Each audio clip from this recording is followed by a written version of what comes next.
Magandang araw mga bata at syempre sa inyong mga magulang din. Welcome to Teacher Von Educational Channel. Ngayon ay pag-aaralan natin ang tungkol sa Kindergarten Homeroom Guidance Module 1, Week 1 na kung saan maaari niyong matutunan ang mga bagay-bagay na gusto nyo at hindi nyo gusto. Dahil ang Module 1 or Week 1 ay may aralin na I am unique or ako ay natatangi. Na kung saan mayroong 6 na interactive activities kids. Ay handa na ba kayo? Tara, isa-isahin natin. Activity 1. Getting to know myself more or kikilalanin natin ang ating sarili ng higit pa. Halimbawa, ako si Teacher Von. Ako ay 25 gulang na. Ako ay isang lalaki. Gusto kong gawin ay magturo. Gusto kong kainin ay mangga. Di ko gustong gawin ay maghintay. Di ko gustong kainin ay wala. Hinahangaan ko si mama at papa. Ang talento ko ay sumayaw. At syempre kids, tulad ng ginawa ni Teacher Von, ay gagawa din kayo nito sa inyong mga tahanan sa tulong ni nanay at tatay. At narito naman ang pangalawang gawain or activity 2 na may sinasabing, let's explore this. Mga bata, sa gawain ito ay titignan nyo lamang ang mga larawang ipapakita ko at pipili kayo ng mga bagay-bagay na gusto nyong gawin palagi. At syempre, kailangan sabihin kung bakit ito ang napili ninyo. Tulad ng umawit. Ayan. Naglalaro ng saranggola. Sa damuhan. At syempre, naglalaro sa palaruan o parke.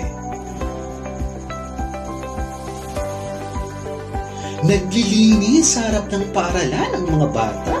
Talaga namang masipag talaga. O di kaya ay nagtatanim ng halaman habang ang iba naman ay naglilinis at nagdidilig. At syempre, pag-ehersisyo kasama ang buong pamilya. At pagpatugtog ng musika na may kasamang pagsayaw. O di kaya ay kasama sa pagsayaw at pagkanta si nanay at tatay. At syempre, ang lumangoy sa dagat. O di kaya ay kumanta at sumayaw.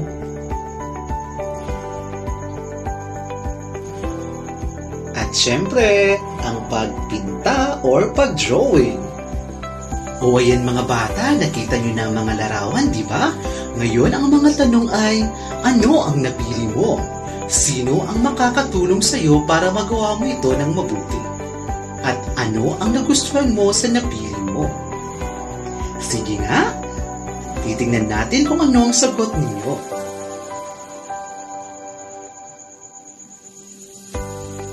At mga bata, laging isa-isip na maaari mong gawin ang maraming bagay. Umawit, sumayaw, magkulay, tumakbo, maglakad, magsalita, at marami pang iba. Basta, laging humingi lang ng tulong kay tatay, nanay, kuya, ate, o sinumang nakakatanda sa inyong tahanan. Palaging mag-ensayo at maniwala ka na kaya mong gawin ang mga ito. Siyempre, ang susunod na gawain ay you can do it. Ayan, sa loob ng kahon tulad niyan ay gumuhit kayo ng isang bagay na gustong-gusto nyong magkaroon kayo at ipakita ito sa inyong buong pamilya. At siyempre mga bata, ang tinatawag na ano ang natutunan ko? Magbigay ng 2 bagay na masaya mong ginagawa. Gusto mong matutunan? Pangalan ng taong maaring tumulong sa iyo. Sige nga mga bata, hintay ni Teacher Von ang inyong mga sagot. At At syempre, ibahagi ang naiisip at saloobin. Ayan mga bata, iguhit ang bagay na gustong-gusto mong magkaroon ka sa isang pirasong papel. At syempre, huwag kakalimutang kulayan ito. Muli, ito si Teacher Von na laging nagsasabing maging handa at maging masaya sa oras ng klase.